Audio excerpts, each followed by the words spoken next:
బ్రహ్మాండంగా ఇక్కడ పోతిరెడ్డి పాడును వ్యతిరేకిస్తూ ఉంది.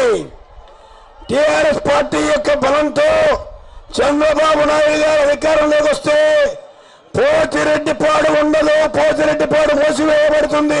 జాగ్రత్త, తస్మాత్ అని మనవి చేస్తున్నా.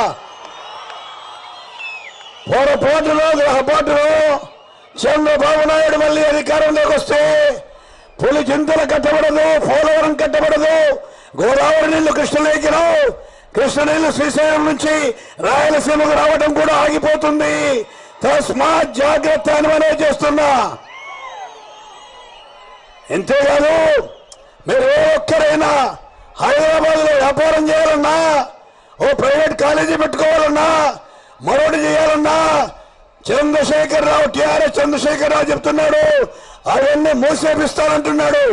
అంటే హైదరాబాద్ అసలు మన రాష్ట్రంలో భాగము కాకుండా పోతుంది. మనం హైదరాబాద్ లో విదేశీయులమైతాం, జాగ్రత్త అని మనం చేస్తున్నా. ఎటువంటి తెలుగుదేశం పార్టీని దూరం పెట్టండి.